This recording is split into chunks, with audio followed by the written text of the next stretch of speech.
Yes. Ramesh सुरू करू शकतो. येस. आवाज येतोय ना माझा? आपल्या अध्यात्मवारी ग्रुपच्या सगळ्या मेंबर्सना नमस्कार. आज कोणी नवीन पण आहेत मेंबर्स त्यांना वेलकम. त्यांचं स्वागत आहे.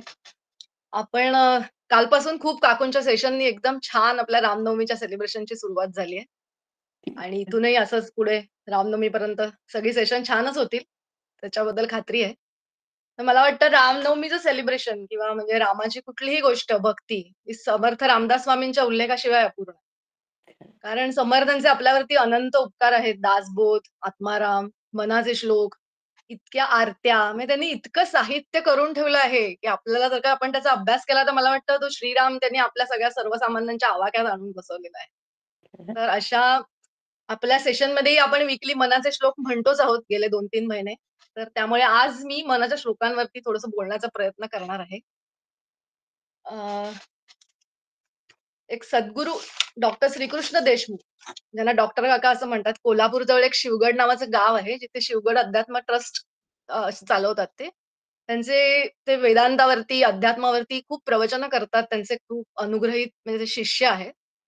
तर अशा सद्गुरूंची प्रवचनं ऐकून आणि दुसऱ्या सद्गुरू आहेत श्रीमती मंदाताई गंधे. तर त्या दोघांची प्रवचनं ऐकून मला त्यातलं जे समजलंय, जे आवडले किंवा जे सांगावसं वाटतंय, ते मी इथे मेसेंजरचं काम करते.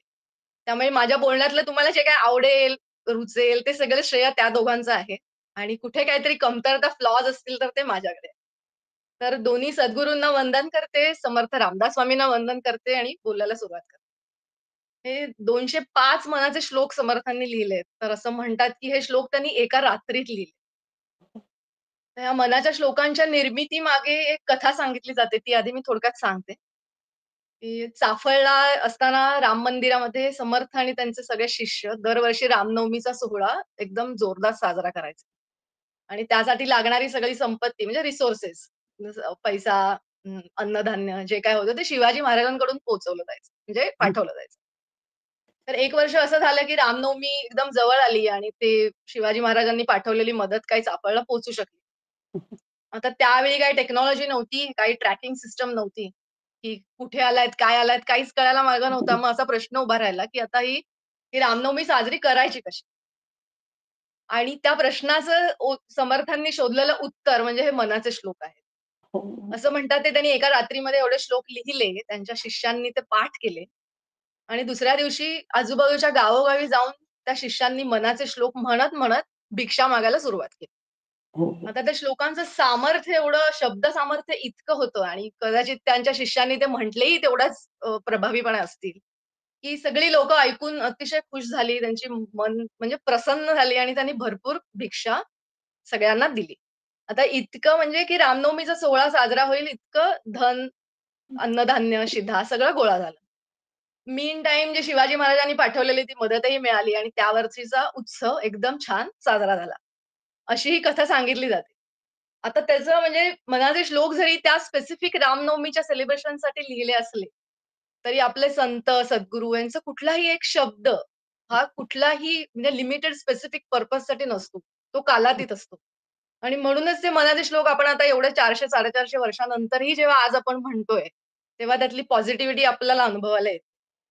तर असे हे श्लोक ज्याच्यामध्ये पहिल्या 25 श्लोकांमध्ये समर्थांनी स्ट्रेट कर्म कसं असावं, म्हणजे काय करावं, काय करू असे सगळे शिकवण दिलेली आहे. म्हणजे पापसंकल्प सोडावा, सत्यसंकल्प धरावा, प्रभाते मनी रामचिंते. म्हणजे आपण ॲक्चुअली दिवसभरात काय करायचं हे सगळे डिटेल्स दिलेत. त्यामुळे आपलं कर्म कसं असलं पाहिजे, हे पहिल्या 25 श्लोकांमध्ये त्यांनी सांगितलं. पुढच्या 1400 श्लोकांमध्ये त्यांनी रामाची भक्ती कशी करावी आणि रामाचं सगुण रूप कसं आहे, त्याचा महिमा कसा आहे, आपण भक्ती कशी करावी, असं करून आपल्या मनाला भक्ती मार्गावर वळवलेलं आहे. आणि शेवटच्या 50 श्लोकांमध्ये त्यांनी ज्ञानमार्ग उलगडलाय. म्हणजे काल जसं काकूंनी अद्वैताचं सांगितलं, तसं वेदांताचा अद्वैताचा जो सिद्धांत आहे, त्यातलं जे ज्ञान आहे, ते त्यांनी शेवटच्या 50 श्लोकांमध्ये सांगितलं. त्यामुळे म्हणजे रामापर्यंत पोहोचण्याचे ज्ञान, कर्म, उपासना, भक्ती सगळे मार्ग समर्थांनी मनाच्या श्लोकांमध्ये आणून ठेवलेले आहेत. आणि एकदम मराठीमध्ये आहे. आपल्याला कुठेही संस्कृत शिकायचं नाहीये. कुठेही हिमालयात संन्यास घेऊन जायचं नाहीये. घरात बसल्यावर मोबाईलवर अवेलेबल आहेत. फक्त ते म्हणायचेत, त्याच्याबद्दल थोडासा विचार करायचा आहे आणि हळू तो विचार आचरणात आणायचा. तर ह्या त्या 3 स्टेप्स आहेत मनाच्या श्लोकांसाठी. आणि म्हणजे इतके ते प्रभावी आहेत, त्यांचं शब्द सामर्थ्य इतकं हे आहे, की त्याच्याबद्दल आपण विचार केला, तर हळू आपलं मन कंडिशन व्हायला लागतं. आता काल हा एकदा विषय झालाय, थोडंसं रिपिटिशन होणार आहे, पण हे मनाच्या श्लोकांबद्दल बोलते म्हणून मी जरा सांगणार आहे, की आपण असं म्हणतो ना, की माणूस म्हणजे आपल्याला बुद्धिजीवी म्हटलं जातं. आपला सगळा जीव बुद्धीवरती काम करत असतो. आपले डिसिजन मेकिंग बुद्धीने होतात. काकूंनी काल ते रोल एक्सप्लेन केलेत, की कुठले काय असतं ते. तर असं असताना मग सक्सेसफुल होणं, अनसक्सेसफुल होणं हे सगळं आपल्या डिसिजन्सवरती असतं. तर मग इतकं सगळं बुद्धीचा जर का रोल आहे, तर मग समर्थांनी बुद्धीचे श्लोक का नाही लिहिले? मनाचे का लिहिले? असा एक विचार मनात येतो. आणि त्यासाठी मग हे मन, बुद्धी, चित्त, अहंकार, अंतःकरण हे जे काल काकूंनी एकदम व्यवस्थित एक्सप्लेन केलंय, ह्याचा थोडासा विचार करावा लागतो. तर आता आपल्या म्हणजे अंतःकरण या शब्दाचा शब्दशः अर्थ घेतला तर अंत म्हणजे आतलं आणि करण म्हणजे अवयव म्हणजे इंद्रिय. आता आपले बाकीचे जे बॉडी पार्ट्स आहेत, ते आपल्याला दिसतात डोळ्यांना. ज्याला स्थूल देह असं शास्त्रामध्ये म्हटलं जातं. म्हणजे आपण वेइंग स्केलवर उभं राहिल्यावर ज्याचं वजन होतं किंवा आरशासमोर उभं राहिल्यावर जे आपल्याला दिसतात, ते सगळा देह आपला स्थूल देह आहे. आणि आपण शाळेत जायला कसं शिकतो, नाकानी श्वास घेतो, डोळ्यांनी बघतो. म्हणजे ते सगळ्या अवयवांचं काम आपल्याला समजतं, कारण ते आपल्याला दिसतात. पण हे जे मन, बुद्धी, चित्त, अहंकार हे सगळे सूक्ष्म देहाचा भाग आहे. जो आपल्याला डोळ्यांना दिसत नाही आणि त्यामुळे तो समजून घ्यायला थोडासा कठीण जातो. तर ते कसं काम करतं ह्याच्यासाठी एक एक्झाम्पल देते. म्हणजे ते त्याचे प्रत्येकाचे रोल काय आहेत ते समजतं. आता एक्झाम्पल असं की आता आपण सकाळी उठतो, भूक लागते. भूक लागल्यानंतर काहीतरी खायची ब्रेकफास्टला काहीतरी खायची इच्छा होते. तर ही पहिली स्टेप आहे. ती अंतःकरणामध्ये म्हणजे आतलं अवयव जे अंतःकरण म्हटलं त्याच्यामध्ये ती इच्छा निर्माण होते, की मी काहीतरी खायला पाहिजे. आणि मग आपलं अंतःकरण काय नेक्स्ट स्टेप इज आपण विचार करायला लागतो, की मी मॅगी करू, पोहे करू, उपमा करू, पास्ता करू. हे सगळे विचार सुरू होतात. तर अंतःकरण जेव्हा आपला विचार करायला लागतं, तेव्हा त्याला मन असं म्हटलं जातं. त्या मनाचं काम काय आहे तर विचार करणं. सगळे संकल्प-विकल्प, सगळे ऑप्शन्स एनालिसिस करणं. मग मी म्हणते, "नाही पोहे नको आज कंटाळा आलाय, मॅगी मला आवडत नाही, पास्ता घरातच नाहीये." मग मी असं एक डिसिजन घेते. अंतःकरण एक डिसिजन घेते, की मी आता उपमा करणार. त्या डिसिजन घेण्याच्या अंतःकरणाच्या वृत्तीला बुद्धी असं म्हटलं जातं. मग एकदा त्या बुद्धीने डिसिजन घेतलं, की मी आता उपमा करणार आहे. तर ते माझे सगळे विचार माझ्या उपम्यावरती फिरतात. मग आधीचे सगळे रेसमध्ये असलेले मॅगी, पोहे वगैरे सगळे विसरले जातात. आणि माझं अंतःकरण फक्त उपमा मनामध्ये धरून ठेवतं. तर त्याच्या धरून ठेवण्याच्या वृत्तीला चित्त असं म्हटलं जातं. ते कुठे? म्हणून आपले संत एकदम एक शब्द फार समर्पक वापरतात. चित्ती वसुद्यावे समाधान म्हणतात. कारण ते धरून ठेवलेलं असतं ते आपल्याला पर्मनंटली हवंय. किंवा तुझे रूप चित्ती राहो म्हणजे देवाला मनात ठेवा म्हणत नाहीत, चित्तात ठेवा म्हणतात. याचं कारणच ते आहे की तो सदैव असावा. आपण रामरक्षेमध्ये पण म्हणतो, "रामे चित्तलये सदा भवतु मे" म्हणजे रामाला चित्तामध्ये ठेव. तर असं जेव्हा मी एक विचार मनामध्ये धरून ठेवते, की मी आता उपमा करणार आहे. मग माझे त्या दृष्टीने जेव्हा माझे कर्मेंद्रिय काम करतं, म्हणजे हाताने मी जेव्हा ॲक्चुअली तो करते, तेव्हा मी म्हणते, की धनश्रीनी उपमा केला. म्हणजे तिथे माझी स्वतःबद्दलची जाणीव जागृत होते. म्हणजे जसं काल काकू म्हणाला, की तो अहंकार आहे, इट इस डूअर. तो चित्त, बुद्धी आणि मन वापरून मी ते काम केलं असं म्हणते, ते काम ॲक्चुअली होतं. हा अहंकार इथे इगो या अर्थाने घेतलेला घ्यायचा नाहीये. पण हा काहीतरी काम होण्यासाठी ती जाणीव स्वतःची जी असते किंवा स्वतः ते करावं जे लागतं त्याला अहंकार असतो. तोच आपण जेव्हा असं म्हणायला लागतो, की नाही, नाही हे फक्त मीच करू शकते, तेव्हा त्याचा रेफरन्स बदलतो. नाहीतर तो अहंकार वाईट नाहीये, पण तो स्वतःची जाणीव असणं आणि फक्त मलाच येतं असं म्हणणं, हा त्या दोघांमध्ये फरक आहे.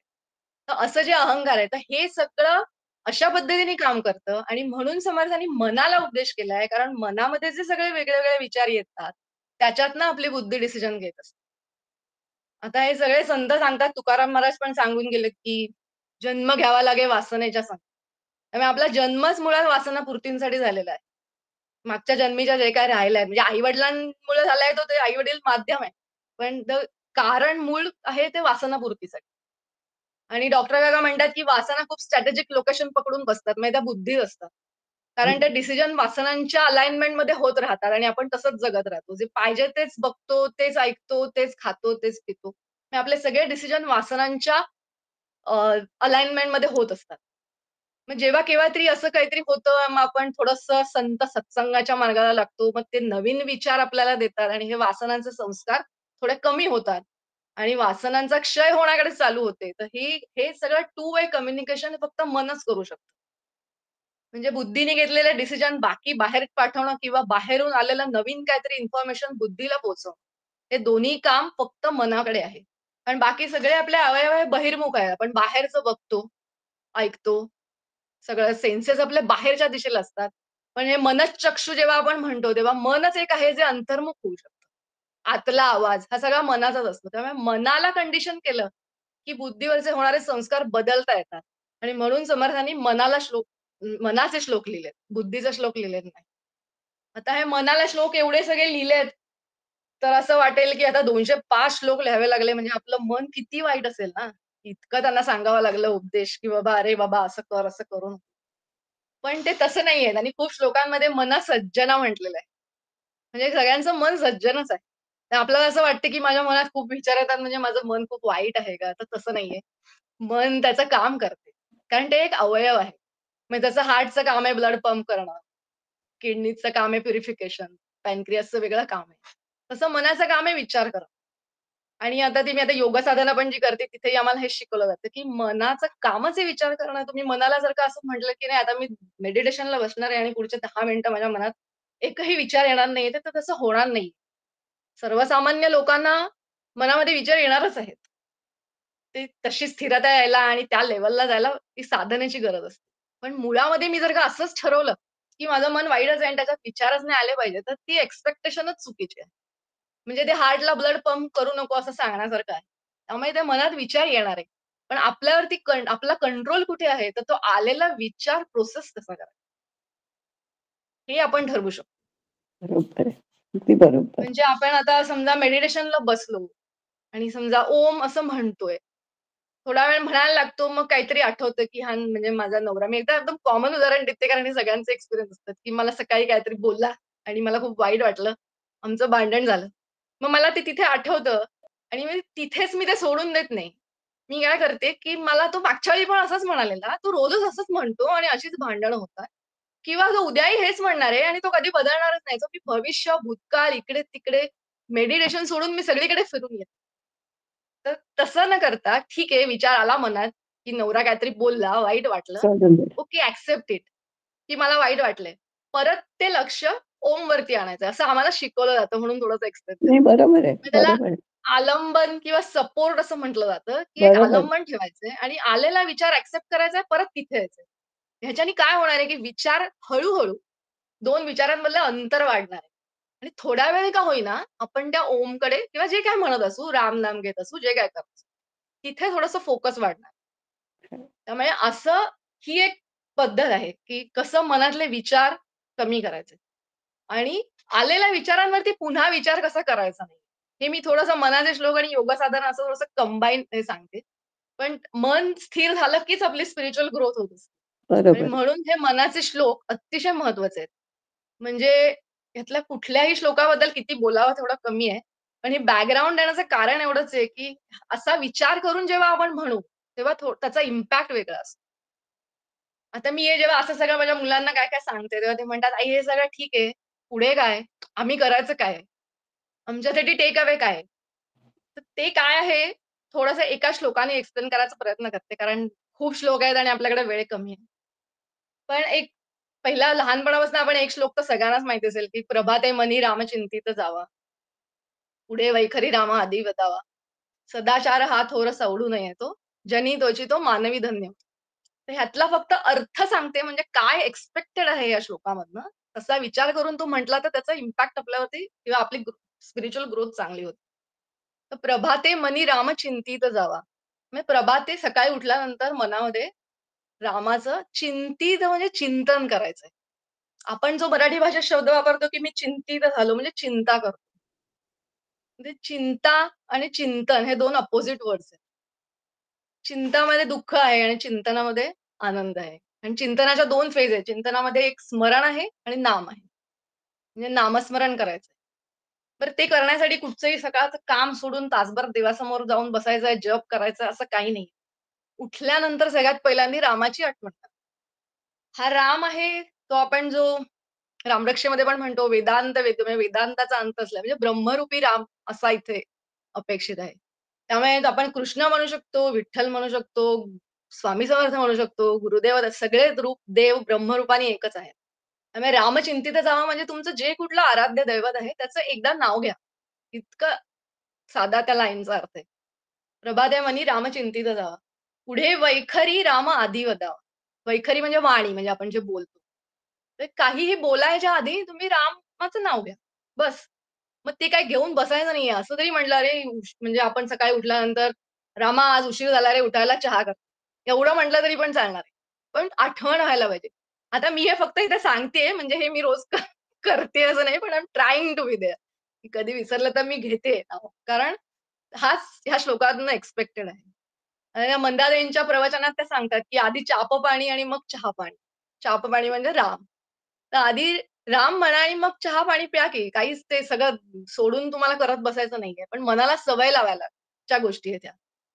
म्हणून ते पुढे वैखरी रामा आदी वदावा. मग हे सकाळचं झालं. मग नंतर दिवसभर आपण काहीही करायचंय का? तर नाही. सदाचार हा थोर सोडू नये. सदाचार म्हणजे सत आचार, सत्कार्य, सत्कर्म हे जिथे-जिथे सत येतं, ते सगळं म्हणजे आपल्या धर्माने, शास्त्राने जे सत सांगितलंय ते एक्स्पेक्टेड आहे. नाहीतर धनश्रीला वाटतं धनश्री छानच वागते म्हणजे मी चुकीचं काही करतच नाही ना. आपल्याला असं वाटतच नाही की आपण म्हणजे मला वाटतोय तो सदाचार करायचा नाहीये. शास्त्राने सांगितलंय तसं आचरण जर का दिवसभर केलं, हा थोर सोडू नये तो. म्हणजे दिवसभर जर का तुम्ही रामाचं आठवण करून काम केलं, तर चुकीचं काम होणारही नाही आपल्याकडे. तर तसं काम जे शास्त्राने सांगितलंय, तसं तुम्ही केलं, तर "जनी तोजितो मानवी धन्य." आता आपण काय असतो, आपण धन आणि धन्य हे फार जवळचे शब्द आहेत. आपण धनाने धन्य होतो. आपल्याला वाटतं आपले घर मिळालं, घर झालं, मुलं शिकली. म्हणजे वेगवेगळे आपल्या आणि त्याच्यात काही चुकीचं नाहीये. ते ह्या आयुष्यासाठी आवश्यक पण आहे. त्यामुळे समर्थांनी कुठेही असं तुम्ही सगळं सोडून परमार्थ करा असं म्हटलेलंच नाहीये. आधी प्रपंच करा, नेटका आहे त्यांनीच म्हटलंय. पण ते प्रयत्न थोडे परमार्थात पण आपण वळवू शकतो. त्यामुळे धन्य होणं म्हणजे उद्धार करून घेणं. म्हणजे ज्या वासनांमुळे आपल्याला जन्म मिळाला आहे, ते जन्माच्या कारण आहेत आणि उद्देश आहे वासनांचा क्षय होणं. तर म्हणजे त्या कारणापासून उद्देशापर्यंत पोहोचायचं असेल, तर ह्या 3 गोष्टी करायच्या. रामचिंतित मन, वाचा, काया.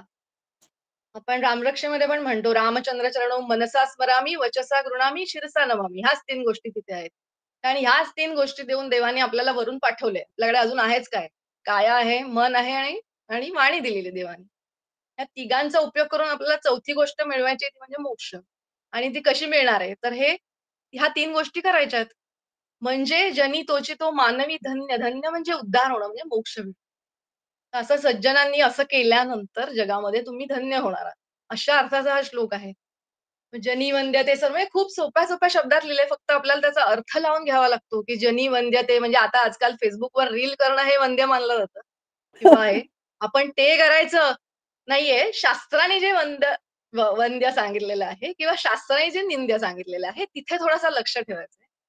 आणि हे करायचंय. आता पहिली स्टेप तर आहे, की हे पाठ करणं. आपण सगळ्यांनी लहानपणापासून केलेत. कधी आई ओरडेल म्हणून केलेत, कधी आजी ओरडेल म्हणून केलेत. कंटाळा आला तरी केलेत, पण पाठ केलेत.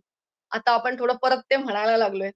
मग पुढची स्टेप आहे, की थोडा विचार करणं, की हां, काय बाबा म्हणायचं ह्याच्यातनं? आणि तिसरी स्टेप आहे, की ते ॲक्चुअली आचरणात आणणं त्याला. ते कठीण आहे, पण अशक्य नाहीये. समर्थांनी त्याचा मार्ग आपल्याला दाखवलेला आहे.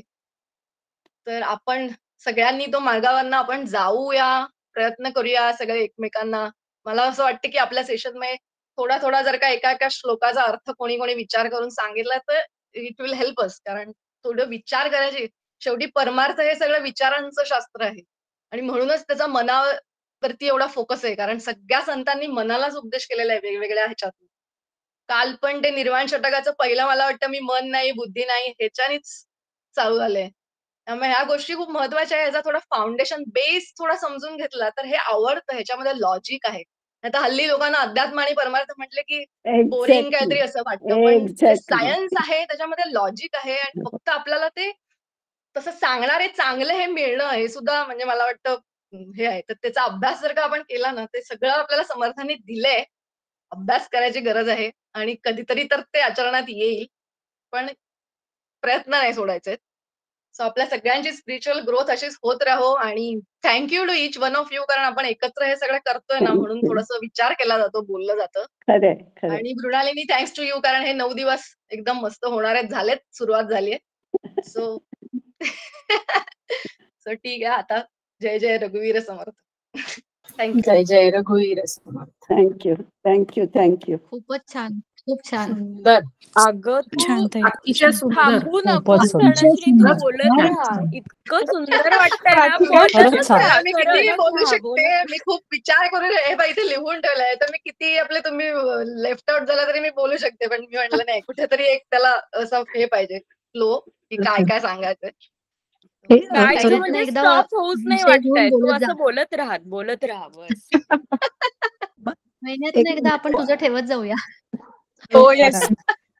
आणि ते जे काहीतरी मनाचे विचारतेस? श्लोक म्हटल्यानंतर एक्सप्लेन करण्याचं तू म्हणालीस ते अगदी म्हणजे खरंच गरजेचं आहे. कारण कसं होतं की मनाचे श्लोक मध्ये जे तू म्हणालीस की त्याचा म्हणजे काल काकू म्हणत होत्या अप्रिय आणि प्रिय मध्ये जे फरक आहे तसा अर्थ असतो त्यांच्या त्या श्लोकांमध्ये.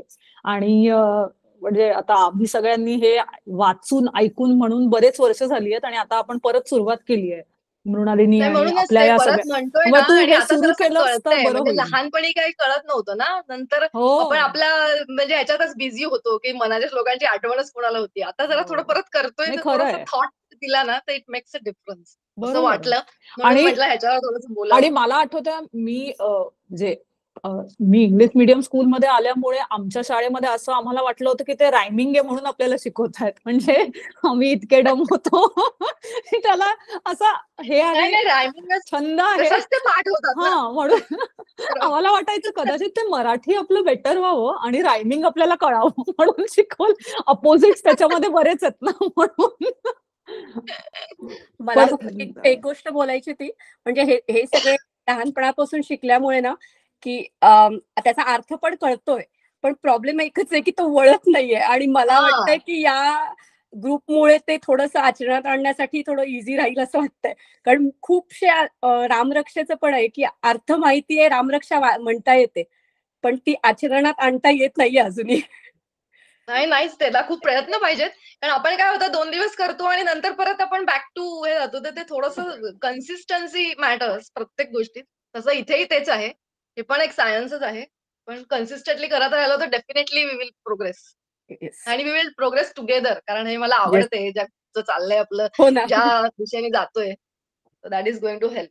येस. मला असं म्हणायचंय की याच्यात एक डिफिकल्टी आहे की ह्याचा जो आउटकम आहे म्हणजे की तो आपल्याला दिसत नाही. म्हणजे असं आपण एक्सरसाइज केला, योगा केला किंवा असं काही फिजिकल केलं की त्याचा आउटकम आपल्याला दिसतो की आपलं वजन कमी झालंय किंवा आपला बॉडी शेप चेंज झालाय किंवा असं काही झालंय. याचं म्हणजे spiritual growth is something it's very personal आणि the definition of it is very personal. आणि ते कसं मेजर करायचं हे आपल्या आय थिंक लॉजिकल माइंडला कळत नाही. ऍटलीस्ट मला तरी नाही कळत. त्यामुळे ते थोडंसं अवघड आहे की हे मी करून मला काय मिळेल एक्झॅक्टली आणि ते त्याच्यावर माझा काय इफेक्ट माझ्यावर काय इफेक्ट होईल हे समजणं अवघड आहे. त्यामुळे त्याच्यात आय थिंक कन्सिस्टंट राहणं थोडंसं अवघड होतं. म्हणजे प्रयत्न केला तर आय एम शुअर त्यांनी इफेक्ट होईल. म्हणजे मलाही जाणवतं. मी आता गीता पण शिकतेय काही महिने मृणालिनीच्या सासूबाईंकडनं. तर त्यांनी मला फरक वाटतोय थिंकिंगमध्ये. पण आय थिंक तू सांगितलंस ते अगदी बरोबर आहे की ते कन्सिस्टंटली करायला पाहिजे आणि त्याचा अर्थ समजून करायला पाहिजे. So thank you. मला वाटतं कन्सिस्टंटली केला ना, की तो फरक आपल्यापेक्षा ना इतरांना जाणवतो. कारण आपले थोडेसे रिस्पॉन्सेस चेंज होतात. म्हणजे फार स्लो होते ही प्रोग्रेस, पण होते डेफिनेटली. थोडासा विचार करायची पद्धत बदलते. थोडासा राग कमी होतो. अर्थात ते खूप कन्सिस्टंटली केल्यावर कॉन्स्टंटली होतं. पण निदान त्या दिशेने आपण प्रयत्न तरी करतो. So it definitely helps. ते माझे आजोबा ह्या बाबतीत असं सांगायचे, की तुम्हाला ते कळलं नाही कळलं तरी तुमच्या मनावरती ते संस्कार होत असतात आणि खरंय. काही महिन्यांनी ही धनश्री ताई म्हणाली तसं, की ती प्रोग्रेस स्लो आहे. कारण आपण तेवढे काय म्हणतात ना, एकचित्त होऊन करत नाही. त्याच्यामुळे ती प्रोग्रेस स्लो आहे. पण ते तुमच्या मनावरती त्याचे परिणाम होत राहतात. आणि तुम्हाला ते नक्की काही ना काही, कुठल्या ना कुठल्या तरी काही क्षणाला तरी तुम्हाला ते नक्की जाणवतं आणि तो क्षण तरी तुमचा आनंददायी जातो, असं म्हणजे मला वाटतं. आणि नक्कीच. फक्त तुमच्या स्वतःच्याच नाही, ऍक्च्युली कन्सिस्टंटली केल्याने ना तुमच्या फॅमिलीमध्ये, सराउंडिंगमध्ये ते वाइब्स कुठे ना कुठे येत राहतात. आपल्या मनात जे असतं, आपण जे प्रार्थना करतो किंवा आपण ध्यानी बसून जो काही विचार करतो, की अरे मुलांना आता आपण इतक्या लांब राहतोय, थोडंफार यातलं कळू दे, ह्याची जरा गोडी निर्माण होऊ दे, असं आपण सांगत राहिलो. I mean this is my personal experience. तर ते आता मुलांमध्ये पण यायला लागलंय किंवा आजूबाजू नवऱ्यामध्ये, व्हॉटेव्हर, सगळ्या ह्याच्यात हा फरक म्हणजे थोडं थोडं करून मग आपल्यालाच असं सरप्राइझिंग वाटतं, अरे मुलं ही प्रश्न विचारतायत, असा विचार करतायत किंवा असा इंटरेस्ट घेतायत असं. पण मग ते परमात्मा कुठेतरी ऐकतोय, बघतोय, ही स्ट्रॉंग आपल्याला पण अनुभूती यायला लागते. ते खूप खरं आहे. म्हणजे हा कन्सिस्टन्सीचा जो तुम्ही सांगितला तो मुद्दा छान वाटलं ऐकून. येस. शीतल, तू काहीतरी बोलत होतीस, तुला काही विचारायचंय? म्हणजे मला तेच विचारायचं जस्ट की लहानपणी नुसतं घोकमपट्टी करून पाठ केलंय, पण ते असं विथ अर्थ जर का सुरू करता आलं किंवा कुठे असेल तर या मोस्ट इंटरेस्टेड मनाचे श्लोक शिकायला परत. ओके. ओके. ना एक लिंक पाठवते, म्हणजे मी ज्यांच्या त्या डॉक्टर काकांबद्दल यांच्याबद्दल बोलले ना, त्यांची खूप सगळ्या विषयांवरती प्रवचनं आहेत. थोडंसं सुरुवातीला आपल्याला म्हणजे कंटाळा तरी ऐकावं लागतं, कारण ती एक गोडी निर्माण व्हावी लागते. पण ते म्हणजे हे मी जसं सांगितलं रेफरन्स सगळे तिथेच आहे. तर ते मनाच्या श्लोकांवरती खूप डिटेलमध्ये एक्सप्लेनेशन आहे तिथे. अच्छा, तर ते नाईस. तुम्ही ऐका, कारण ते खूप महत्वाचं आहे त्याच्या मागचा विचार समजून घेणं. तर ते मी पाठवते लिंक आज ग्रुपवरती. थँक्यू. आणि गीतेचे म्हणजे कुठला विषय नाही असं नाहीये. उपनिषद, गीता जे कोणी कुठला अभ्यास करत असतील ते सगळ्यांचे रेफरन्सेस म्हणजे सगळ्यांबद्दल तिथे त्यांचं आहेत प्रवचन. तर ती मी पाठवते. लिंक पाठवते. ओके. शुअर. केतकी, तू काहीतरी म्हणत होतीस? मला ऍक्च्युली धनश्रीचं एक्झाम्पल खूप आवडलं, की दर दिवशी जी काही वादावादी होते. Example was really very good, but when you are connected with the spirituality, you start feeling so balanced that if any day you don't get that alarm, you say, oh, that's okay, today I didn't get the alarm. त्यामुळे जेव्हा तुम्ही spirituality कडे जास्त वळता, तुम्ही तितके balance राहता. म्हणजे मला तिचं दिलेलं एक्झाम्पल खूप आवडलं, की एखादी गोष्ट परत परत घडली तर मग त्याचा प्रभाव खूप कमी पडत जातो तुमच्या बिहेवियर वरती, because you prioritise something else in your life, which gives you more peaceful life. And I think this group is actually working on that. Yes. Thank you. Thanks Dhanashri, and thanks काकू, तुमचं कालचं session पण खूप छान होतं. Thank you. We'll तुम्ही ऐकायला definitely होता to you. तेच महत्वाचं. Okay. So let's move on. Preeti, तुला काहीतरी बोलायचं होतं? ऍक्च्युली आता सगळ्यांनी भरपूर डिटेलमध्ये आणि प्रिपरेशन करून काय काय बोललं, आणि मी मला आज जमलं नाही दिवसभरात. मला माझे हे जॉट डाऊन करायचे होते पण नाही जमलं. पण मला 2-3 गोष्टी फक्त सांगू इच्छिते मी. ह्या माझ्या पूर्ण म्हणजे मी मागच्या वर्षी तू जेव्हा सुरू केलंस तेव्हा मी जॉईन करायला सुरू केलं. आय थिंक त्याच्यानंतर 9 दिवस उलटून गेल्यावर मला केतकीनी शेअर केली लिंक आणि मग मी जॉईन केलं. आणि सगळ्यांना मोस्टली माहितीच आहे ग्रुपमध्ये की आपल्या या ग्रुपमुळे माझा मुलगा रामरक्षा शिकला आणि त्याला म्हणजे आता पाठ झाली वगैरे सगळे झाले, हिस्ट्री आहे ती. पण 2-3 गोष्टी ह्यातनं मला आधी सांगायच्या. म्हणजे हे जेव्हापासनं रामरक्षा मी करतीये तेव्हापासनं माझी एनर्जी लेवल, म्हणजे मला माहिती नाही हे कनेक्टेड आहे in some way or worth. मला हे माहितीये की आपण सुरुवातीचे ते जेव्हा अर्थ ऐकला होता रामरक्षेचा, तेव्हा ते सुरुवातीचे काही श्लोक आहेत ते that is for the protection of your, म्हणजे वेगवेगळे तुमचे अवयव हे करण्यासाठी म्हणून आहेत. कवच. मला खरंच म्हणजे आय एम अमेज्ड. आणि मला म्हणजे असं वाटतं की फक्त मलाच वाटतंय का काय माहिती, पण माझी एनर्जी लेवल खूप इम्प्रूव्ह झाली आहे. म्हणजे मला दिवसा एस्पेशली थंडीच्या दिवसात म्हणजे इकडे आल्यावर मला फार ते जाणवायचं की हे थंडी म्हणजे अगदीच मनाला खूपच त्रास व्हायचा त्या गोष्टीचा. पण हे जेव्हा मी करायला लागले तेव्हा त्याच्यानंतर मला शब्द नाही सुचत आहे, स्पिरिट. माझं स्पिरिट चांगलं राहायला लागलं. कुठलं मग कसाही दिवस असू दे, काही असू दे, दिवसभरात कधी-कधी आपल्याकडे खूप हॅपनिंग्ज असतात आणि खूप काही गोष्टी असतात आणि असं वाटतं की हे कसं होणार आहे.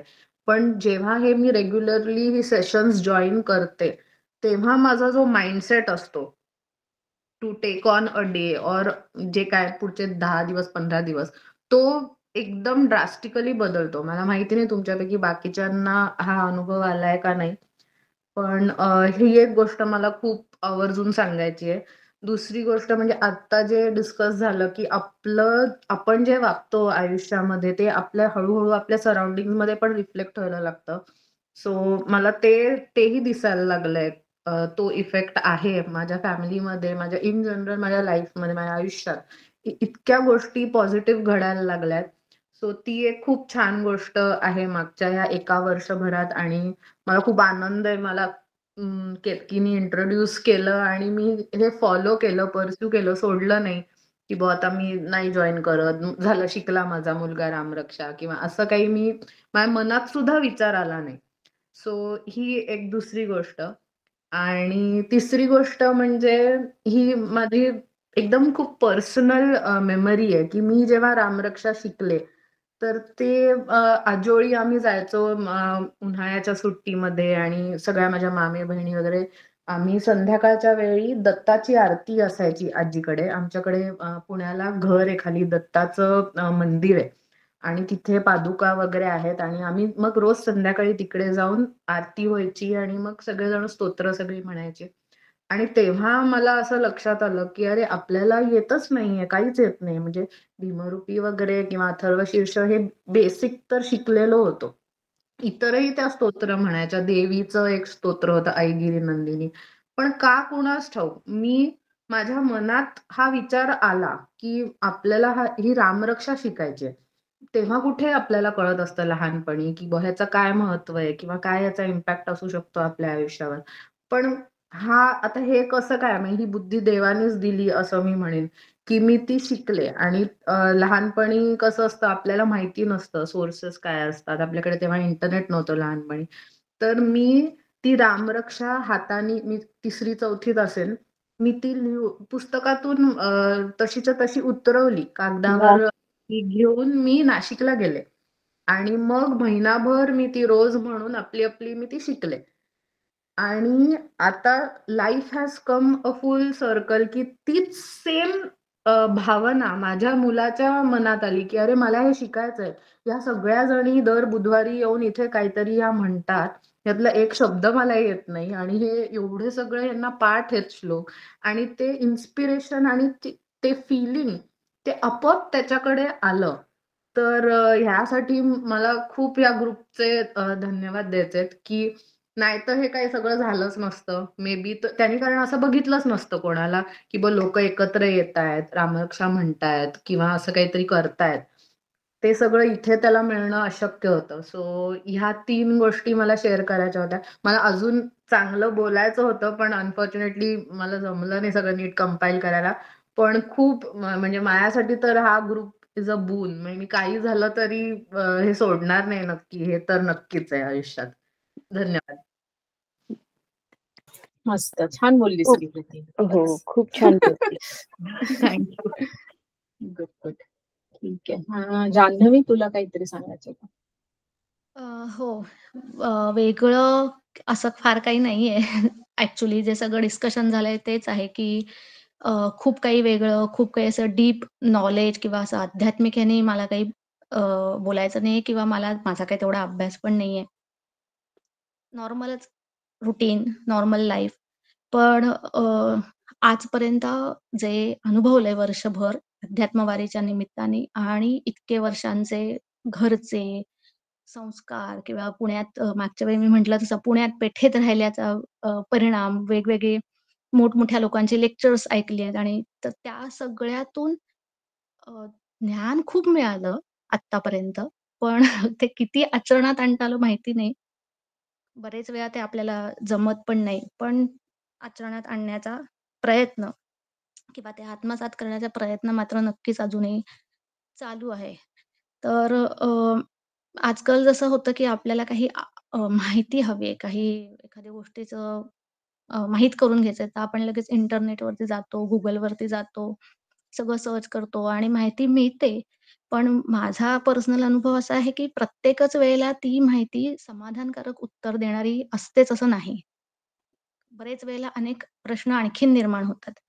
आणि मग अशा वेळेला असं वाटतं, की ह्याच्यापेक्षा मग कोणीतरी माहिती असलेल्या माणसाला विचारलेलं बरं. असं शेवटी होतं. कारण एवढे प्रश्न निर्माण होतात आणि त्याच्यावरती एवढे वेगवेगळे विचार असतात इंटरनेटवरती.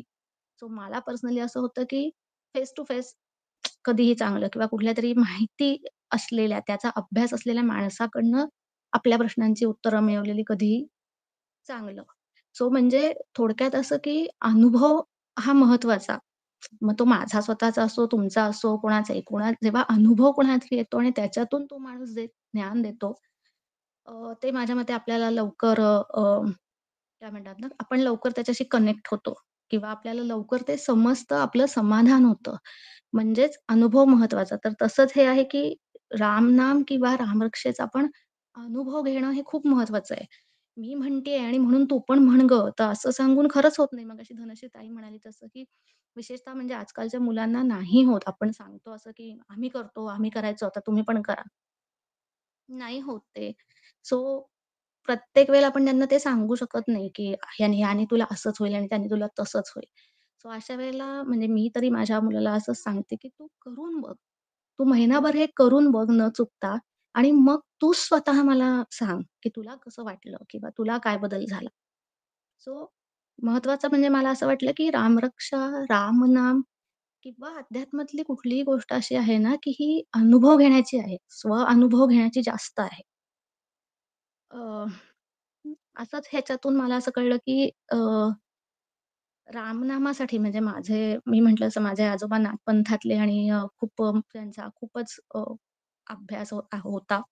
सो ते असं नेहमी सांगायचे, की रामनामाची जादू जर तुला बघायची असेल ना, त्याच्यासाठी तुझं अधिष्ठान हवं. अधिष्ठान हवं इन द सेन्स, की रोज न चुकता ठराविक वेळेला, ठराविक जागी बसून तू फक्त रामरक्षा म्हण.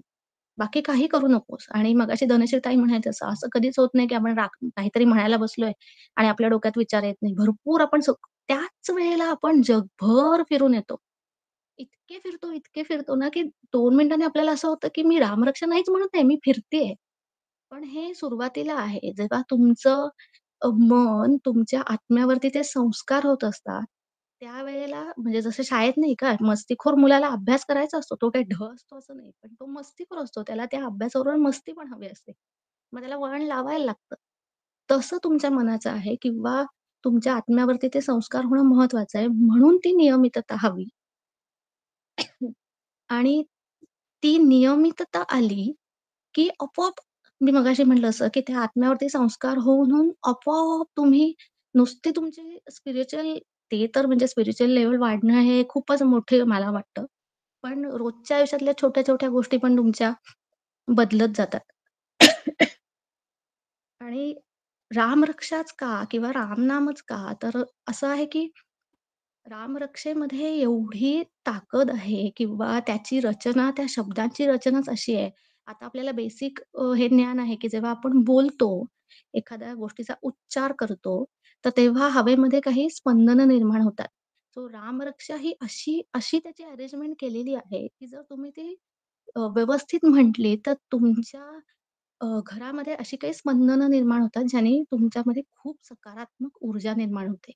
म्हणून रामरक्षा विशेष महत्त्व म्हणजे. आणि दुसरं म्हणजे की एक रामनामच असं आहे, की जे आपण कुठल्याही वेळी, कुठल्याही ठिकाणी, कधीही, कुठल्याही अवस्थेमध्ये घेऊ शकतो. बाकीच्या अनेक स्तोत्रांना नियम आहेत, बंधनं आहेत, कंपॅरेटिव्ह रामरक्षा. पण राम नाम साधं श्रीराम जय राम, जय जय राम ह्याला तेवढी बंधनं नाहीत. तुम्ही कुठल्याही वेळेला घेऊ शकता. अगदी आता जसं आपण म्हणतो ना मरणदारी सुद्धा रामनाम घेतलं जातं. शेवटी सुद्धा तुमच्याबरोबर फक्त रामनामच असतं. बाकी कुठली स्तोत्र त्यावेळेला स्तोत्र म्हटली जात नाहीत. सो रामनामाची ताकदच ती आहे. म्हणजेच तुम्ही जर अ, मी मगाशीच म्हटलं तसं, की रेग्युलरली नीट म्हणत गेलात, तर तुम्हाला तुमची मानसिक ताकद वाढताना दिसते. प्रचंड प्रमाणात तुमची मानसिक ताकद वाढते, सकारात्मकता वाढते. आता जसं की आपण इथे राहतोय, परदेशात राहतोय, एवढ्या लांब आपल्या फॅमिलीपासून लांब राहतोय, आपल्या देशापासून आपण ज्या ठिकाणी जन्माला आलो, त्या कम्फर्टपासून आपण वेगळे राहतोय. मनात एक भीती असते, कधी काही टेन्शन असतं, काही स्ट्रेस असतो. आता किंवा आजकाल लोकांना डिप्रेशन येतं, अँक्झायटी असते. अनेक लोकांना त्याचे प्रॉब्लेम्स असतात. तुम्ही मेडिकल ट्रीटमेंट घ्या, पण त्याच्याबरोबर जर तुम्ही रामनाम घेतलं, तर तुम्हाला नक्कीच त्याचा फायदा जाणवतो. म्हणजे थोडक्यात तुमच्या मनाच्या कुठल्याही स्थितीमध्ये तुम्हाला रामनामाचा फायदाच होतो. तुम्ही डिस्टर्ब असताना जरी रामनाम घेतलं, तरी त्याचा तुम्हाला काही दिवसांनी फायदा हा जाणवतोच, की तुमचं मन घट्ट होतंय. म्हणजे अ,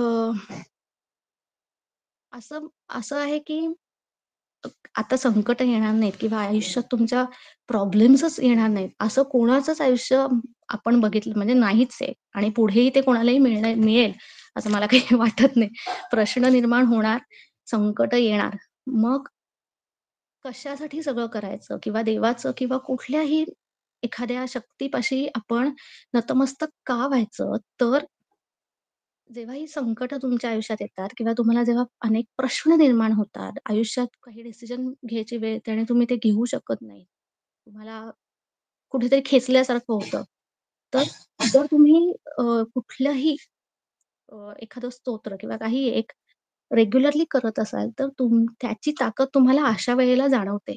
अशा वेळेला सामान्य माणूस खचून जातो, संकटांनी खचून जातो, त्रस्त होतो, निगेटिव्हिटीकडे जातो, आयुष्यात काही कुठल्यातरी भलत्याच मार्गाला लागतो. पण जर तुमच्या आत्म्यावरती ते संस्कार, तुमच्या मनावरती ते जे देवाच्या म्हणजे रामनामाचे संस्कार असतील, तर त्यावेळेला त्यांच्या कंपॅरेटिव्ह तुम्ही तेवढे खचून जात नाही. तुम्ही उभे राहता. तुम्हाला काही ना काहीतरी मार्ग दिसतात, तुम्हाला मार्ग सुचतात, तुम्हाला ती माणसं आपोआप भेटत जातात आणि ह्याचा तर मला मला अनेक वेळेला अनुभव आलेला आहे, अनेक वेळेला. म्हणजे जसं मी स्वीडनला इथे आले, मी अनेक वेळेला हे बोलले पण आहे. इथे आल्यावरती मला असं झालं होतं, कुठे जंगलात येऊन पडली मी, इथे कोणी माणसं नाहीत, काही नाही. म्हणजे महाराष्ट्रीयन तर सोडा, पण इथे भारतीयही नाहीत आणि भरलेल्या कुटुंबात वाढलेली मला इथे आल्यावरती असं खूप माणसांसाठी आणि मराठी भाषेसाठी विशेषतः आम्ही असे खूप तरसले होते आणि आला अध्यात्मवादीचा ग्रुप त्याच्याशी कनेक्ट होण्याची संधी मिळाली आणि इतकं म्हणजे प्रीती म्हणाली तसं, की इतकं अ, बळ मिळालं ना, एकटं उभं राहायला सुद्धा एवढं बळ मिळालं. सो म्हणजे तेच परत, की ती ही रामनामाचीच ताकद आहे. हे दुसरं दुसरं काहीच नाहीये. आणि म्हणून असं वाटतं, की उगीच भलते काहीतरी देवाकडनं अपेक्षा ठेवून काहीतरी सतत मागत बसण्यापेक्षा मला असंच कायम वाटत येतं, की तू कायम पाठीशी उभा राहा. किती का संकट येऊ देत, काहीही होऊ देत, तू पाठीशी उभा राहा. तुझे आशीर्वाद असतील, तर तुझ्याशी कनेक्टेड असलेल्या माणसांशी मी आपोआप कनेक्टेड होईन. मला त्याच्यासाठी काय म्हणतात ना, वेगळे फार काही करायला लागणार नाही. सो ही रामनामाची पण ताकद आणि मी लिहिलंय ॲक्चुअली कारण माझ्या डोक्यात एवढे सगळे विचार होते, की मला हे पण सांगायचंय, मला ते पण सांगायचंय. मी हे पण ऐकलंय, मी ते पण ऐकलंय. सो मी लिहिलंय, पण तरी मी मध्येच भरकटतीये. सो हां, माझ्या मुलांनी मला हा प्रश्न विचारला होता, की आणि माझी बहीण लहानपणी तिने आजोबांना असं विचारलं होतं, की रामाने तर त्याच्या बायकोला सोडून दिलं ना, म्हणजे एका त्या धोब्याच्या ह्याच्यावरनं सोडून दिलं. मग अशा राजाचं मी का म्हणायचं असं? किंवा माझ्या मुलाने मला असं विचारलं होतं, की "तुम्ही हे का दर बुधवारी म्हणता? हेच का म्हणता? तुम्ही दुसरं का नाही काही म्हणत? म्हणजे एका बुधवारी हे म्हणा, आम्हाला कसं रोज वेगवेगळे लेक्चर्स असतात, तसं तुम्ही वेगवेगळं का नाही म्हणत?" असं. तर मला असं वाटलं, की परत तेच, की आता सध्या आपलं आयुष्य इतकं अस्थिर झालंय, आपण इतके धावतोय, इतके धावतोय. तर अशा ह्याच्यात कुठेतरी त्या मनाला शांतता हवी ना. भौतिक सुख आहेत ती आपल्याला मिळणारच आहेत. आपली मुलं आपोआप म्हणजे आपोआप म्हणजे आपण कष्ट न घेता असं नाही, पण आपलं मन तेवढं अलर्ट असतं आणि आपण त्यांना तेवढे संस्कार देऊन त्यांना उभं करणारच आहोत. पण हे सगळं करताना थोडे सुद्धा आपण असे हलू नयेत किंवा डाऊन होऊ नये. ह्याच्यासाठी आपल्या परत मनाची ताकद असणं फार गरजेचं आहे. ती पॉझिटिव्हिटी असणं फार गरजेचं आहे आणि त्याच्यासाठी म्हणून रामनाम हे फार गरजेचं आहे. कारण फार काही त्याच्यात अवघड नाहीये म्हणायला. म्हणजे रामरक्षा नाही. तुम्ही नुसतं श्रीराम जय राम, जय जय राम हे म्हणणं फार काही अवघड नाहीये. मगाशी धनश्री ताई म्हणाले जसं की हे म्हणायला तुम्ही काही ध्यानधारणा करा, 2 तास इथे जाऊन बसा, अशाची काही गरज नाहीये. तुम्ही काम करता म्हणू शकता. सकाळी वॉकला जाता, योगा करता तेव्हा तुम्ही ते म्हणू शकता. सो म्हणायला सोपं आणि त्याचे फायदे अनेक. असं एक रामनामच आहे आणि म्हणून तेच असं माझं म्हणणं आहे. बरं असं म्हणजे मगाशी पण आपण म्हटलं तसं, की रामनाम हे तुमच्या भोवती एक आध्यात्मिक भाषेत असं सांगतात, की ते तुमच्या भोवती एक संरक्षक कवच निर्माण करतं, की त्याच्यामुळे म्हणजे रामरक्षेचे आता जर श्लोक घेतले, तर प्रत्येक श्लोकाचा खूप वेगवेगळा फायदा आहे. काही ते जे मधले सुरुवातीचे श्लोक आहेत, त्याच्यात प्रत्येक अवयवाला तुमच्या संरक्षण मिळतं आणि त्याचा अनुभव मी पर्सनली पण खूप घेतलेला आहे. सो रामनामामुळे तुमच्या शरीराच्या भोवती, तुमच्या आत्म्याभोवती एक संरक्षक कवच निर्माण होतं किंवा काही काही भाषेत असं तुमचा ऑरा एकदम प्युरिफाय होतो, क्लिअर होतो आणि परत तेच, की त्याची गरज काय आहे? ऑरा क्लिअर करायची गरज काय आहे? तर साध्या-साध्या, छोट्या-छोट्या गोष्टी आहेत. कधी-कधी आपल्याला असं होतं ना, अ, 30शी नंतर आपले मूड स्विंग्स वाढतात. प्रेग्नन्सीमध्ये आपले मूड स्विंग्स वाढतात. मेनोपॉजमध्ये आपल्या शरीरामध्ये आणि मनामध्ये खूप बदल होतात. तर ह्या आणि अशा अनेक कधी-कधी आपण उगीचच चिडतो. आपल्याला नंतर कळतं, की अरे मी उगीचच तेव्हा चिडले होते. खरं तर काही चिडायची गरज नव्हती. सो अशा ह्या ज्या आपल्या मनाच्या कंट्रोल जातो ना आपला, त्या मोमेंट्स आपल्या आयुष्यात कमी होतात ह्या संरक्षक कवचामुळे किंवा ह्या रामनामामुळे. तर परत तेच, की कवचामुळे काय होतं ना निगेटिव्हिटी, कुठल्याही प्रकारची निगेटिव्हिटी, मग ती मानसिक असो, शारीरिक असो, माणसांची निगेटिव्हिटी म्हणजे निगेटिव्ह माणसं असो, ह्या कवचामुळे ते सगळं तुमच्यापासून लांब राहतं आणि इतकी सकारात्मकता तुमच्यामध्ये निर्माण होते, की आपोआप छोट्या-छोट्या गोष्टीसुद्धा तुम्ही एन्जॉय करायला लागता. मला असं वाटतं, की गीतेमध्ये पण हेच सांगितलंय ना, की तू आयुष्य असं जग, की तू स्वतः तर आनंदी होशील, तुझ्याबरोबर बाकीच्यांना पण, तुझ्या कुटुंबांना पण तो आनंद मिळेल. आता तुम्ही आनंदी नसाल, तर तुम्ही कुटुंबाला आनंद कसा द्याल? प्रत्येक वेळी ते काही शक्य नाही. त्याच्यामुळे ह्या कवचाची फार गरज आहे आजकालच्या जगात विशेषतः. की जसं तुम्हाला एखादी असतं ना, की मूड ऑफ आहे आणि एखादं छान गाणं ऐकलं, की अचानक एखादं छान गाणं ऐकायला मिळतं आणि खूप बरं वाटतं. एखादा आवडीचा पदार्थ खाल्ला, की खूप बरं वाटतं. का वाटतं? कसं वाटतं? ते आपण सांगू शकत नाही ना. त्याचं काही प्रत्येक वेळेला क्लॅरिफिकेशन आपण देऊ शकत नाही. तसंच आहे हे. तुम्हाला कळणार नाही हे का आहे? कसं आहे? पण तुम्ही ते करत राहिलात तर फायदा मात्र नक्की जाणवत राहील. ठीक आहे. मी बहुतेक खूप खूप तेच-तेच बोलली आहे, पण मला बोलायचं होतं. धन्यवाद. नाही गं, छान धन्यवाद. बोललीस, मनापासून धन्यवाद. बोललीस. तू खूप पण सुंदर खूप बोललीस. छान बोललीस. आणि ऍक्च्युली मनापासून तू बोललीस. जे जे आमच्यासारखे बरेचसे जण अनुभवतायत ते ऍक्च्युली तू पेन डाऊन केलं. सो धन्यवाद त्याच्यासाठी. Thank you. Thank you. Actually माझ्याकडे म्हणजे असंही आहे, की प्रत्येक श्लोकाचा तुम्हाला कसा विशेष फायदा आहे आणि हे पण सगळं आहे. पण मला ते सगळं नव्हतं बोलायचं. एकदम सामान्य लेव्हलवरती आणि खूप काय म्हणतात ना, बेसिक ह्याच्यावरती मला बोलायचं होतं किंवा मला माझा अनुभव कुठलाही पर्सनल अनुभव डायरेक्टली न सांगता, पण ते अनुभव सांगायचा होता. म्हणून तो मी एक छोटा प्रयत्न केला. मस्त. श्रुती, तू हँड रेज केलास? हो.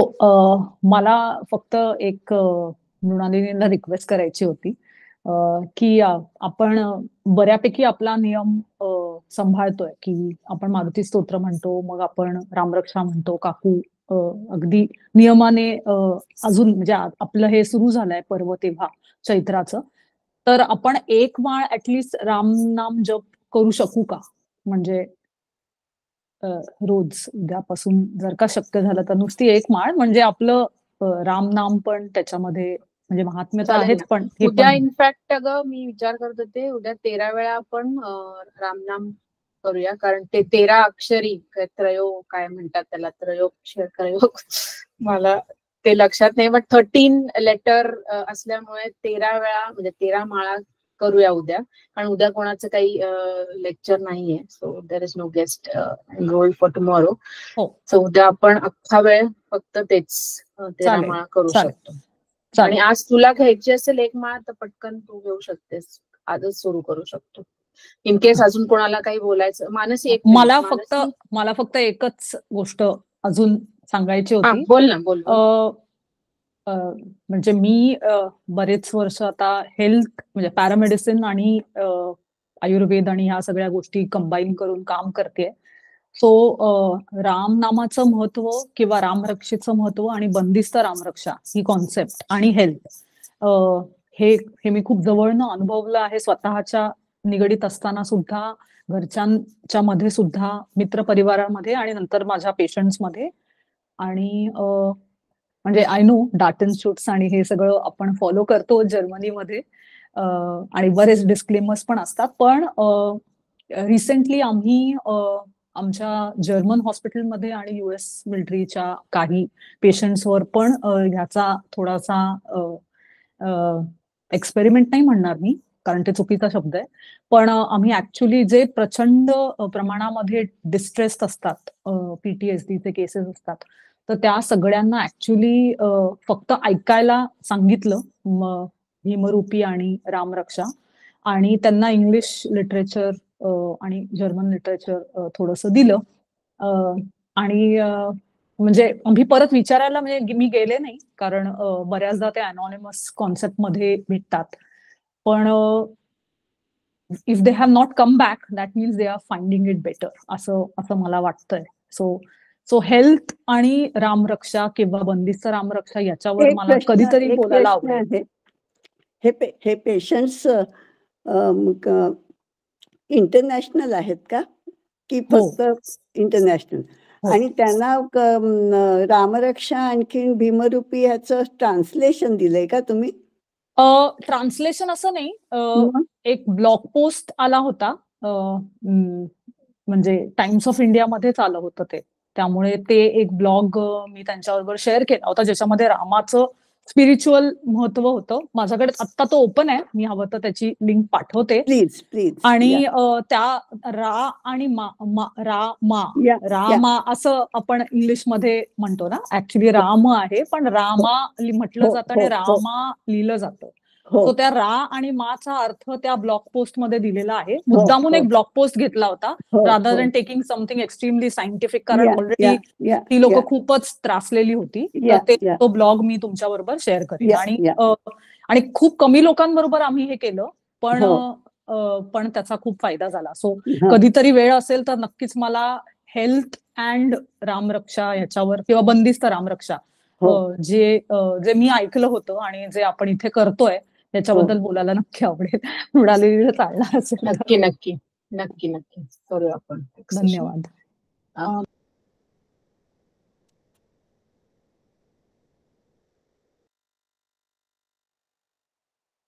मानसी, तुला काही बोलायचं? हो. मृणालिनी, थँक्यू. मी पहिलं म्हणजे आपण भेटलो आणि मला लिंक पाठवलीस आणि मी आज जॉईन झालीये असं मी म्हणेन. कारण हॅलो, येस, बोल, ऐकू येते. येस. कारण माझ्यासाठी पण पहिलंच सेशन आहे. पण या सगळ्या मैत्रिणी आहेत असं वाटतंय मला, म्हणजे एक मागचा अर्धा तास मी जे काय ऐकते त्याच्यावरनं, आणि जसं त्यांना अनुभव आलाय तसं मी म्हणेन मी वर्षभरापूर्वीच रामरक्षा चालू केली आहे, आणि म्हणून मला ते जास्ती हे होतं की मला या ग्रुप म्हणजे या लिंक वरती येऊन जॉईन व्हायचंय वगैरे.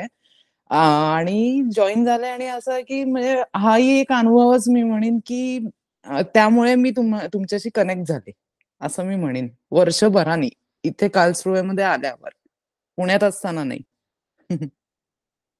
Yes, thank you. दीप्ती? हो मृणालिनी ताई, मला फक्त थँक्यूच म्हणायचंय या ग्रुपसाठी. मलाही खूप फायदा झालाय. गेल्या वर्षभरात जेव्हा मी जॉईन करते, मला खूप माझं मनोबल वाढतंय हे मला जाणवतंय. आणि एक पर्सनल सांगायचं अनुभव म्हटलं तर फक्त एकाच मिनिटात सांगते, की बरोबर 1 वर्षापूर्वी मी पाहिलं होतं Facebookवर, की हे सुरू होतंय, पण माझी ड्यू डेट जवळ येत होती, त्यामुळं मी जॉइन नव्हते करू शकले. आणि माझी आई आली होती इथे आणि ती जाणार होती परत इंडियाला. तर मी खूप लो फील करत होते, की आता मी हे सगळं कसं मॅनेज करणार? माझी मोठी मुलगी, बाळ आणि मला खूप असं एकटं-एकटं वाटत होतं. आणि आई जाणार होती त्याच वेडनेसडेला मला वाटतं पहिल्यांदा जॉइन केलं होतं. आई पण होती इथे. आणि मला इतका आधार वाटला समहाऊ आय डोंट नो की कसं मला ते कनेक्ट झाले मी खूप जास्ती आणि मला चुकवावंसंच वाटत नाही. माझं बाळ जरी रडत असलं, झोपत असेल, मी एखादं आवर्तन का होईना जॉइन करते आणि परत लीव्ह करते. पण मला असं वाटतं की हे मी नाही चुकवायला पाहिजे. कुठेही असू दे मी जॉइन करायला पाहिजे. एक 5 मिनिटं का होईना.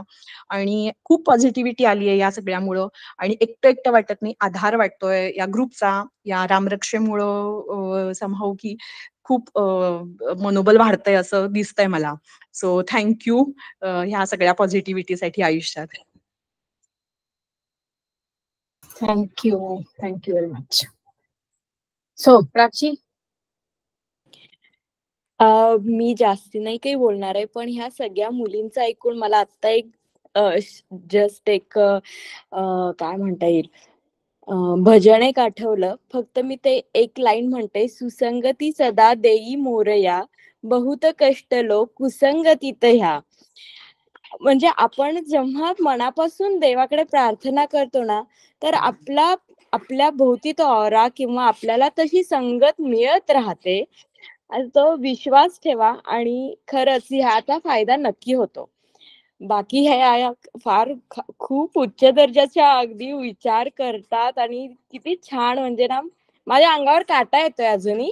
मी असं खूप नाही काही बोलणार आहे, पण थँक्यू तुम्हाला सगळ्यांना आणि मृणालिनी तुला की तू इनिशिएटिव्ह घेतलायस म्हणून जास्ती थँक्यू. इथे मी फक्त एक ऍड करते की किशोरी काकू, I want to tell it to you की you are the soul of this group.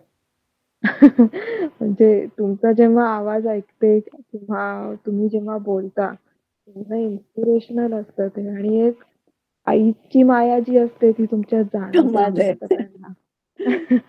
छान वाटतंय ऐकायला. You are the soul of this group. very kind of you, very sweet of you. I don't know whether I deserve it. You definitely deserve it because we all come from India in different countries. We are spread all over. Yes. So having you in this group is a blessing for all of us. I wish I can have you all over to my place one day. Thanks a lot. Thanks a lot. Okay. तर ते 1 minute बोलते. हा, केतकी म्हणाले जान्हवी तर बोल. की किशोरी काकूंचा ना घरातल्या एक मोठ्या माणसाचा आपल्याला कसा खूप आधार वाटतो ना, खरंच तसं वाटतं. म्हणजे काकूंचा आवाज ऐकला की असं खूप बरं वाटतं. जेव्हा त्यांनी मला पर्सनली मेसेज केला होता आणि मी एवढी डाऊन होते. पण मला इतकं छान वाटलं होतं त्यांच्याशी बोलून आणि असं वाटलंच नाही की त्या कुठेतरी जर्मनीत, मी इकडे स्वीडनमध्ये कधीच काहीच ओळख नाही आणि आता नवीनच ओळख झाली. अजिबात असं वाटलं नाही. सो खरंच त्या म्हणाल्या तसं की खूप घरातल्या मोठ्या व्यक्तीचा जो आधार लहान मुलांना वाटतो ना, तसं खरंच वाटतं काकू. तुमचा आवाज ऐकला तरी छान वाटतं. थँक्यू. काहीतरी उपयोग होतोय म्हणजे माझा. नाही, आणि अजून एक काकूंबद्दल बोलावंसं वाटेल की कधीही कोणीही जॉईन झालं की त्या स्वतःहून पुढाकार घेऊन विचारतात की अरे तुम्ही आलात का वगैरे. म्हणजे हे कौतुकास्पद आहे. मोठी म्हणजे मी पुण्याची आहे, म्हणजे त्यामुळे आम्हाला पुणेकरांना मोठ्या लोकांनी असे प्रश्न विचारण्याची सवय नसते. Sorry, no offences. पण नाही. मला मी म्हटलं ना पेठेतली आहे त्याच्यामुळे मला अगदी सवय. मी आलीस का? पण गेलीस का? हो. पण ते कधी-कधी खोचकपणे असतं. काकूंचं खूप करेक्ट. सॉफ्टली आणि हो, खूप प्रेमाने असतं. काकूंचं आत्मीयतेने असतं आणि त्यामुळे त्यांचा आवाज आणि सगळंच म्हणजे मी म्हटलं ना की आपण सगळे खरंच काहीतरी बऱ्याच वर्षांपूर्वी पापांबरोबर पुण्य पण केलंय थोडंसं. त्यामुळे आपण सगळे इथे एकत्र आलो. मृणालिनी आपल्याला भेटली आणि तिने पुढाकार घेतला. आपल्याला सगळ्यांना ते जमलं.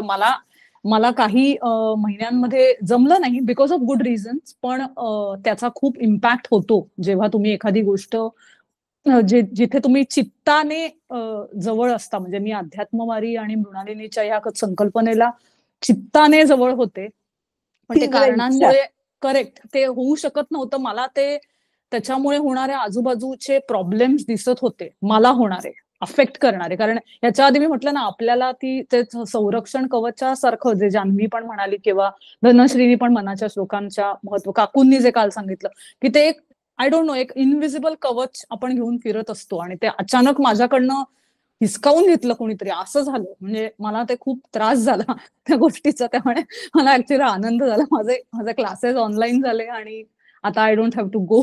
मला फार बरं वाटलं. धन्यवाद. ही पण रामाने सोय केली होती. हो, अगदी खरंय. मनापासून झालेलं आहे. मला असंच झालं होतं, मी जेव्हा डिसेंबरमध्ये भारतात गेले होते, तेव्हा मला असं झालं होतं. आणि तेव्हा एकतर विंटर, म्हणजे ते 4-4.5 तास घड्याळ मागे पुढे, सो मला अजिबात अटेंड नाही करता आलं. आणि मला अगदी असं झालं होतं, की कशाला हे लग्न आलंय. खरं तर मी खूप वाट बघत होते, भारतात कधी एकदा जायला मिळतंय आणि आपल्या माणसांना कधी भेटायला मिळते. तो आनंद होताच, तिकडनं तो आनंद घेऊनच आले. पण तिथे होते तेव्हा असं होत होतं, की बुधवार आला, 8 वाजले इकडे. ओके, ठीक आहे. So okay. Thank you very much. चला, मस्त थँक्यू झालं व्हेरी आजचं मच. सेशन. थँक्यू. थँक्यू. खूपच सुरेख झालं. धन्यवाद सगळ्यांना. Good thank you. नाईट. धन्यवाद. खूप छान. थँक्यू. बाय. Good night. उद्या